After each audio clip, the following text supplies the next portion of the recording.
Well, I started playing soccer when I was around 5, 6 years old. And me, I always wanted to play soccer. That's what I wanted to do.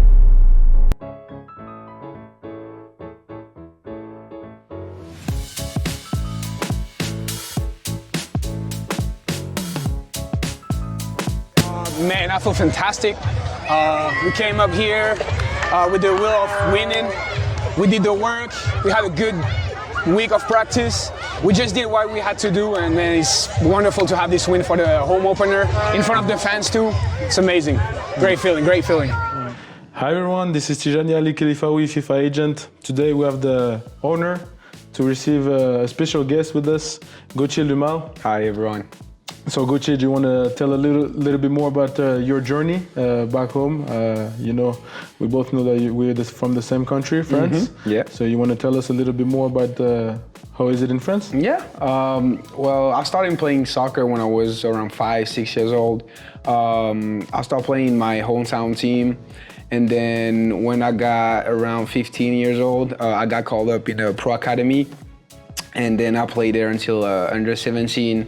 And after that, I signed to play in Scotland professionally with the under 23 teams. So yeah, it was a rough journey. And then after that, I came back in France to play the 4th division. And after that year, I signed for junior college, Dutch City Junior College in Kansas.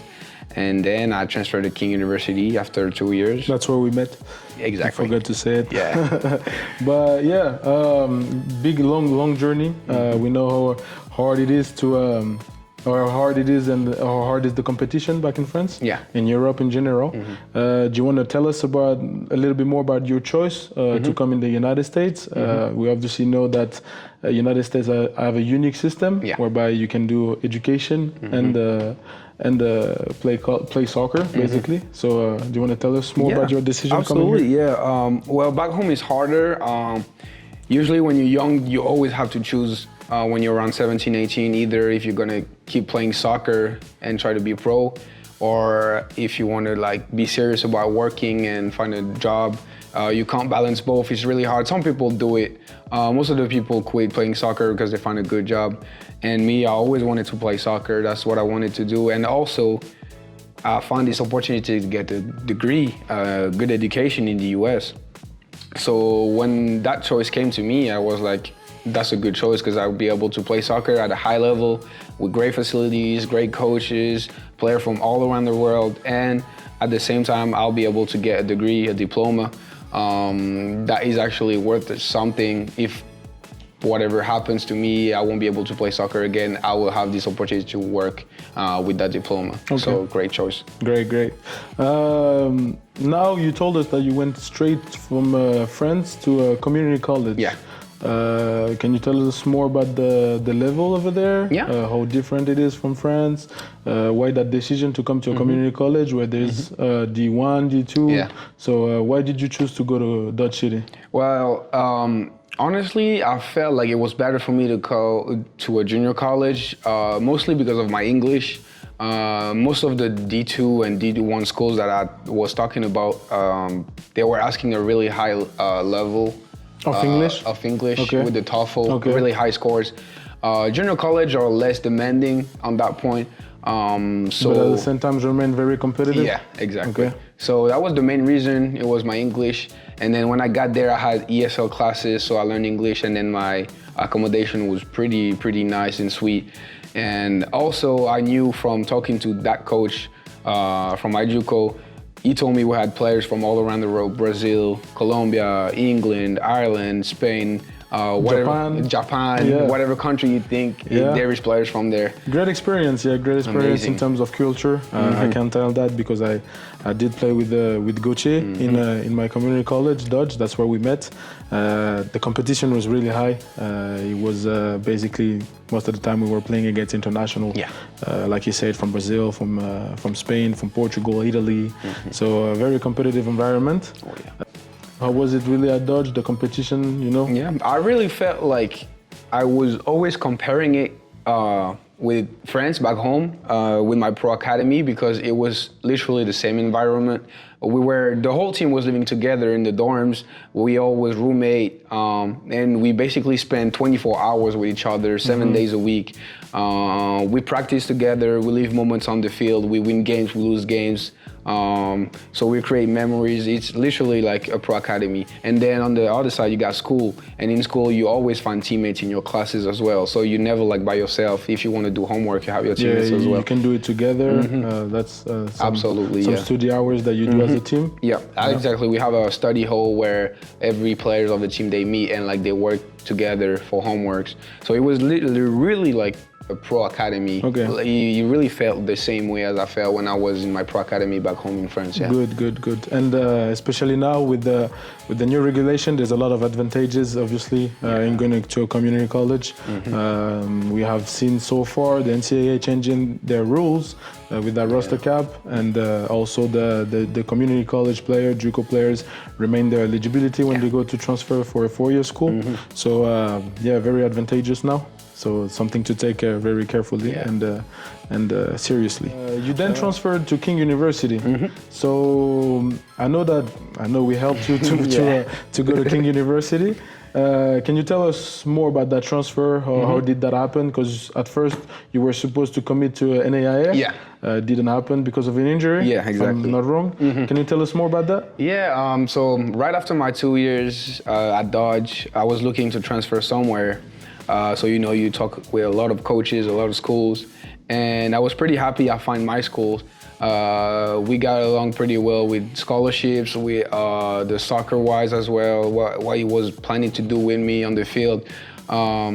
So I was really happy to commit there. I committed there, I came back home in France for the summer for vacation, and unfortunately, a week before my flight, I tore my ACL. So I had to stay home and take care of that injury and rehab and everything. And unfortunately, the coach told me that if I can't play, he won't be able to give me that scholarship money. That scholarship, yeah. So I just decided to get back and get back in shape. Yeah, get back in shape. And I was really looking forward to like show my highlights to other coaches, and that's where TJ came and told me like, you have a great opportunity to come here. It's a great school, great environment, and you'll be able to experience college soccer in D2. And I'm pretty sure you can fit right in. So I'm generally thankful for TJ to brought this opportunity on the table for me. It's my pleasure. So it was a great shot. It was a rough period, obviously. And it was a rough period because he came right after COVID. Yeah. So we had to face that fifth year. Yeah. Because all the seniors stayed for fifth year. They got that fifth year. So basically, and even myself, when I transferred from Dodge, I was not struggling because I had some offers personally, and it ended up being a huge amount because the scholarship money was kept for those fifth year that wanted to stay. So it was a very challenging period, but now obviously things have changed, and we see that NCAA rules are evolving constantly. Yeah, absolutely. So we have to take that and take advantage of that. Definitely. Honestly. Definitely, yeah. So you now graduated with a degree in sports management. Yes, sir. Absolutely. How did that transition from just having a high school diploma, coming from France, having a high school diploma, play here in the United States, and you obviously had a great season. Yeah. Third team all conference, which I think he should have been first team. But he's talented enough, we'll say. But no, can you tell us more about those 2 years that you did at King? Yeah. How did that sports management degree is about to help you in your new life now, because you're about to start a new life? Yeah. So tell us more about it. Yeah, so comparing to junior college, classes are way different. It's way more talkative. It's way more you talk with the teacher more than like he lecture you for like an hour and a half and you get out.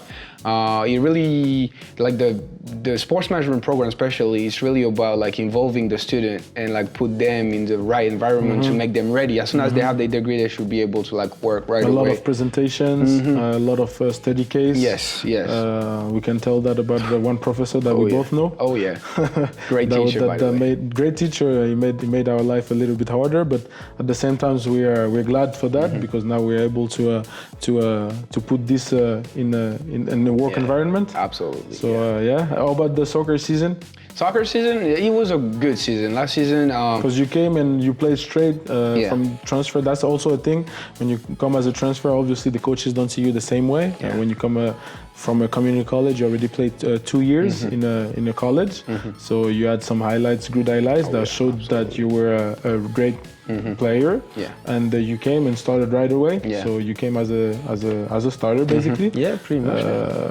Can you tell us about that? Yeah, I think that's where the choice of going to a junior college helped me. Those coaches know that junior college is not a joke. Like, they know it's intense. They know what kind of players go there. So as soon as you get out of a junior college, you have, like he said, a lot of highlights to show coaches. But also, them coaches, they really know, like, it's really hard to play in junior college. And if you stand out in junior college, you'll be able to play in D2, D1, whatever. So yeah, most of the players around those teams are like American, coming from high school. So we have that advantage of like knowing high intensity soccer compared to those high school players. So I just came in and I just played the way that I was supposed to play. And you obviously had a great impact at King University. Made a lot of saves, a lot of clean sheet as well. Yeah, a couple of clean sheets, That's what made you be a third team all conference. Yes, sir. Even if I won't say it, I will say it again, and I won't say it enough. But it should have been first team, in my opinion. So Conference Carolina, you know, he's no longer gonna be here next year, but. Take care. You need to have a close look now. Can you tell us about that transition where you just got your diploma? What are you looking forward to do now? I know we helped you to go play with the Bristol Rhythm, NPSL Summer League team here in Bristol. You saw the fan engagement is awesome. The environment is incredible. Can you tell us more about that? And do you see yourself maybe having a professional career after that? In soccer? Yeah. Well, honestly, the transition from King to Bristol Rhythm was like really easy. Most of the players that play in the team are college players just like me, and also like players from around. So like we faced them a couple times.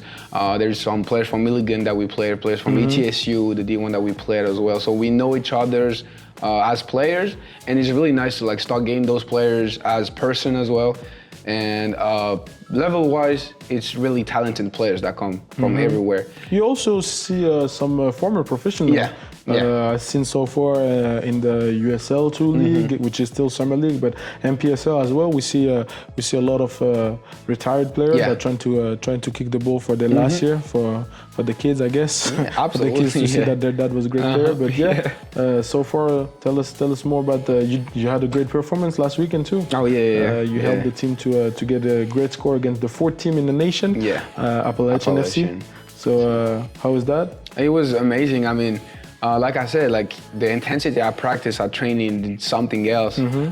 So you really work for it. And when it comes to game time, your mentality is like, I did it in practice, so I'm gonna do it in game. So like I make a lot of saves at practice, and I'm really focused, and I'm like, I gotta save that team. We had a really great game until the 70, 80 minutes. So they did their job for 70, 80 minutes. So I had to take care of it. I was like, now they work hard for 70 minutes. I got to make those saves. It's probably going to be 3, 4, 5 saves. I got to make them all. So I really try to like do my job as good as I could. And also, it was a great team performance as well. The whole team played amazing. We had a couple players that stand out by their work rate, but overall the team played amazing. And the battle was hard as well. Appalachian was a heck of a team. A lot of D1 players. Yeah, a lot of D1 players. You can tell the whole starting 11, even their bench player that came in, they were all quality, man. They were really good. And facing those type of players, that's what I came to America. Correct. You know, all those players that come from Brazil, Spain, they have a professional background as well. It's really an honor to face those players and have like a competition against the best players in the region. So it's amazing experience. So you didn't tell us if you wanted to have a professional career after that, but what would you think about that transition about being first the European players that come here in the United States, but then becoming a college player, and now maybe you have some aspiration about going to professional level. Yeah. Which I think that as an agent, I think that you have the resources to do. Thank you. But tell us more about that if you don't mind. Well, being a professional always been my dream. I mean, make a living out of soccer is something that a few people can be proud of, you know. Soccer been around my life like since I was 6. All I think about is soccer. I love soccer, and if I can make money out of it, that would be great.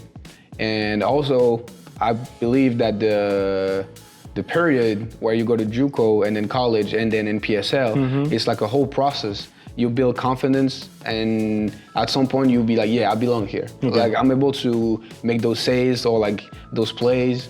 That makes me think like, okay, I'm pretty sure I can reach the next level. If you're able to perform in the semi-professional level, obviously the next step for you might be to go professional. Exactly. Correct. Okay. Exactly. Okay, so that's something to take into consideration, and Absolutely. we'll definitely have a look at that in the future. A little thing, can you tell us more about the competition that you can find back home in Europe? Because I know you played in professional academy, so you obviously played against maybe right now professional players, just like I did when I was in the Saint-Etienne professional academy. I played recently against a guy that just played against Spain, Ryan Cherky. I played against him. He was a great player, obviously in the past, but that's something that we bring here in the United States, right? That experience, the fact that we are in a very, very competitive environment, because it gets tougher and tougher now. In France, since it's the #1 sports over there. Definitely. It's not like here in the United States where you find basketball, you find American football. So tell us more about the competition. How did that help you to come here and perform in the United States? And I know that the fact that the coaches are also looking at you were able to perform there, and now we want to bring you here and you do the same, and had that bring that value to the team, whereby you bring your experience basically. So tell us more about that. Well, I mean, coming from Europe, one thing, I mean, especially from France, when I got to the America, I felt ready physically. I felt like physically, like the battle wasn't as hard as it was in France. There's a lot of physical player back home, especially as a keeper. You face tall strikers, tall center back that come from corners. They all like 6'2", 6'3", muscle, beast. So when I got here, like the game, I would say is less physical. So I would say if you play back home, especially in France, you'll be okay on the physical side of the challenges. Also tactically. The tactical aspect, I would say that there's a lot of hours and hours of I know basically being in a professional academy, we used to use video. That's something that we don't really see here in high school. Not really, we see that in college, because we have to do game report and stuff like that, scouting report. But this tactical aspect, this technical aspect that we bring, because the fact that you are able as a player, as a goalkeeper, to play as a midfielder sometimes, being able to play with your feet like you do, it's something special that you were able to bring here in the United States. So obviously that's something that gets you a little different from the others. Definitely, and it's not the same pathway, not the same experience. Everybody has his own journey. But what do you think about it? I mean, back home in France, I would say the football is more advanced. I would say America is kind of like 5-6 years behind. So as soon as you like hit 15, as soon as you start playing the big goals, the coaches want you to play with your feet. It's like mandatory now. Especially in your position as a goalkeeper. They want to use you as the fifth man on the field, have the fifth defender. So you have to be obviously up the field and able to play with your feet with the other players around you. In my pro academy, I had literally hours videos of where I should be in position, where the ball is in that place. So it's a lot of tactical hours that I feel like the young keepers from high school they don't have that resources. Because it starts really young there. They don't have the same resources as us. Yeah, that's unfortunate. So. But like also as well, coaches back home want as a goalkeeper, they want you to use your feet as well as your center backs or your midfielders. So they incorporate works where the keeper join in for like possession game. So that really helped me when I got here. I felt like I was more comfortable with my feet because the pressure was less intense. Back home, I used to play with my feet with like always like one, either two players pressing me and try to manage to get out of that situation. Here, I feel like the pressure is less on me, so I can play more freely. So I would say back home, you like really prepare me to use my feet the proper way to help my team building from the back. Okay. Good. A few more questions and we'll be able to relieve you from this. But a little word about the fact that you played in a professional academy in a very competitive environment back home. Can you tell us about something that the fact that I know for a fact, and I'll never say it enough, but the fact that for me make you go professional or not, I would say consistency, and people will remember that video. I said it earlier, consistency. Some people, like I said, they want to target, and they don't want that big talent. There's only one Messi in this planet. There's only one Ronaldo. And obviously they want quality players, but players that are consistent, that are able to improve consistently and give you performances every day at practice, but also at game, and see that improvement, instead of having a player that is gonna give you an incredible performance and then a really bad performance. That's something that they look a lot back home, and that's for me a step that takes you to the next level, to the professional level. Absolutely. So what do you think about that? I definitely agree. I feel like it's more about finding a player that will be more adaptable, that could play multiple positions, that'll do the work, and also that understand what type of tactics he plays on. Quickly, in a quick environment. Exactly. They really look for smart players that know the game, and they also look for players that can also performing well, but every day. Not even like every game. It's also a training, because their spot, especially in Pro Academy, every day it's on the line. The competition is really is. Everybody wants that professional contract, obviously. Everybody. I have a memory that what they do is back home they have locker rooms. So it's not the same locker room, obviously, that we have here. I would say we are in a luxury space, honestly. But basically in academies they will use not bad, but I would say not great locker room, just benches and where you can put your stuff. And for the professional, they will use a very fancy locker room. You see couches, you see food there. So when you're about to go, they did that to keep that in the mentality whereby when you go pro and you touch that level, you don't want to come back in the lower level, because obviously it's a hard environment. So when you touch that fancy locker room, you don't want to go back to the lower one. So. And when you're young and you're in academy and you see the pro facilities, the pro locker room, the field, you dream about it. So like it pushes you to work hard every day. You see those fancy cars, Lamborghini sometimes. I remember my time when I was at Saint-Etienne, Aubameyang was playing there.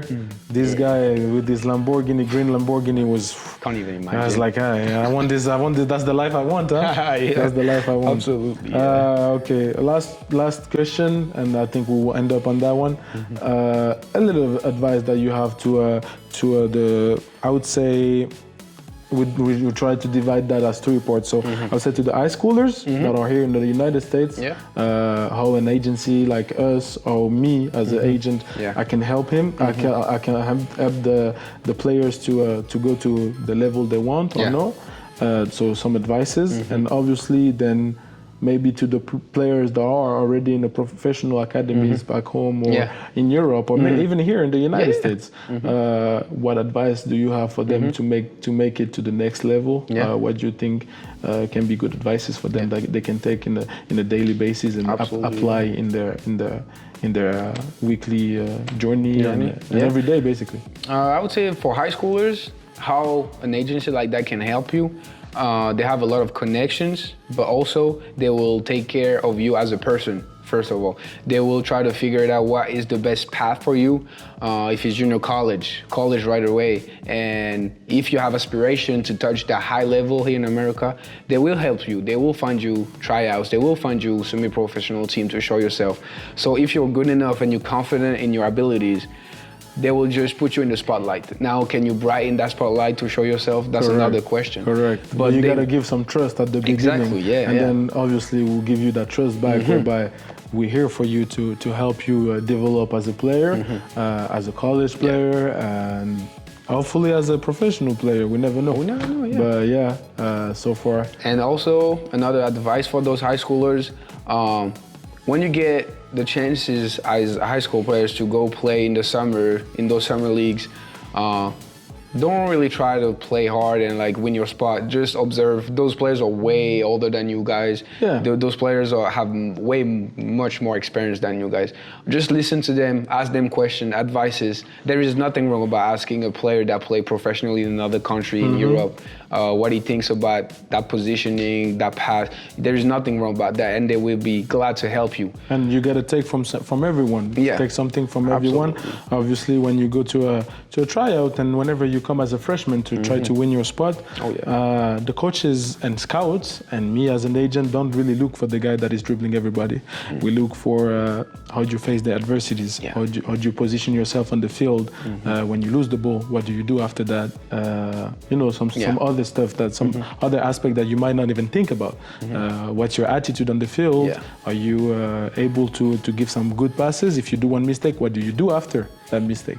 That's the reaction we're looking for. Absolutely. So that's not the dribbling. Good, if you can do it, fine, do it. But that's not what we're looking for. That's not what we're not looking for. A guy that dribble everybody, because obviously it's a sports team. Right? You need to be able to fit in any team, any program, and bring your value and have an impact in that team. So basically, that's what Gauthier was saying. Come with a lot of humility. And be humble. Be humble. That's the main thing. And be willing to work hard, because it's not going to be an easy journey. Everybody would know that if being a football player, soccer player, was an easy journey, I think everybody would be pro right now, and will be making a lot of money. And that's not the case, obviously. So, well, thank you for that exchange. Absolutely. Thank you for your time. It was great to talk to you about your experiences. Like I said, we'll be looking at you during this summer. Hopefully, you guys make it to the playoff. Hopefully, and we want to see you shining in that summer league. And I wish you nothing but the best. Thank you, DJ. You obviously know that there's a contract open in my agency for you if you need a professional contract. Thank you so much. Thank you, Gauthier. Appreciate it, DJ. Thank you. Right wing back, sorry. That's a transition moment. Is Lucas Nordier on the ball? That's a hell of a save.